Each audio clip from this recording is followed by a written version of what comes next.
Bonjour, je m'appelle Mélina Ramos-Gourand, je suis géographe et j'ai soutenu une thèse l'année dernière à l'Université Paris-Est Créteil sous la direction du professeur Jeanne-Marie Amatrose. C'était une question simple que cherche à répondre ma thèse. Fait-on ce que l'on dit que l'on fait? Plus concrètement, est-ce que collectivement, nous mettons en place, comme le veut la loi, une offre médico-sociale adaptée, dont l'accès est équitable sur le territoire et respectant le libre choix des personnes âgées dépendantes? J'adopte une démarche de géographe. Comme géographe, j'appréhende les phénomènes dans leur environnement global, social, politique, économique et à différentes échelles. Pour cela, j'ai eu la chance d'être accueillie à l'adresse, la direction statistique du ministère en charge de la santé et des affaires sociales, ainsi que par 4 conseils départementaux, l'Ariège, le Nord, le Val-de-Marne et la Loire-Atlantique, que je remercie.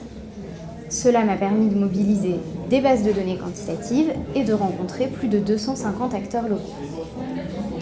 La pluralité des professionnels et financeurs nous conduit à inclure dans notre champ tous ceux qui exercent directement auprès des personnes âgées dans le cadre de l'accompagnement de leur dépendance, ce qui est novateur. Les établissements, principalement les EHPAD, les aides à domicile, les services de soins infirmiers et les infirmiers libéraux pour une partie de leur activité. Or, l'activité de ces acteurs n'est pas uniforme sur le territoire. Selon votre département de résidence, vous serez plutôt accompagné par tel ou tel type de professionnel, ce qui pose la question de l'équité territoriale, parce que ça a des conséquences concrètes.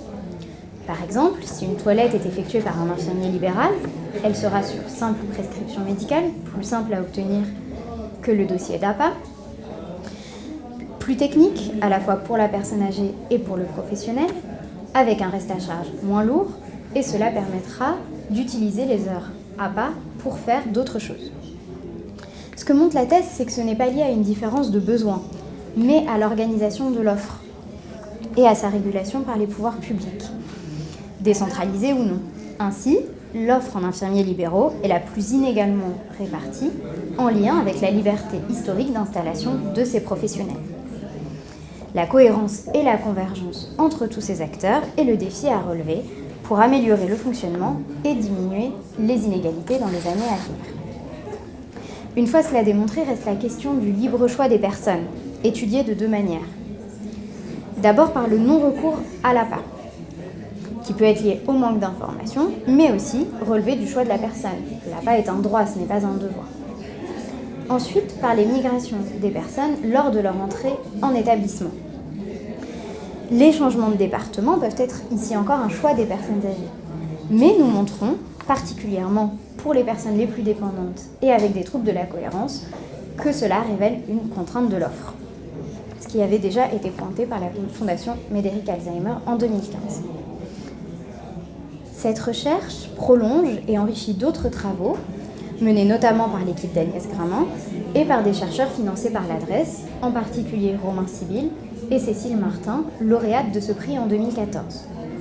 Nos résultats suggèrent notamment qu'en termes de santé publique, il pourrait être pertinent de développer l'offre en SIAD afin de compenser l'inégale répartition des infirmiers libéraux. Je poursuis actuellement ces travaux, ce qui se traduira par 3 publications dans les mois qui viennent, l'une dans un dossier de l'adresse, l'autre dans la revue française des affaires sociales, coécrite avec une autre géographe, Noémie Rapugno, et enfin une 3e dans la revue Retraite et Société, coécrite avec Jean-Pierre Sablé, chef du service autonomie du conseil départemental de l'Ariège. C'est pourquoi je remercie la Fondation Médéric Alzheimer de m'avoir accordé le premier prix de thèse, qui reconnaît la pertinence scientifique de ce travail et aussi son intérêt opérationnel.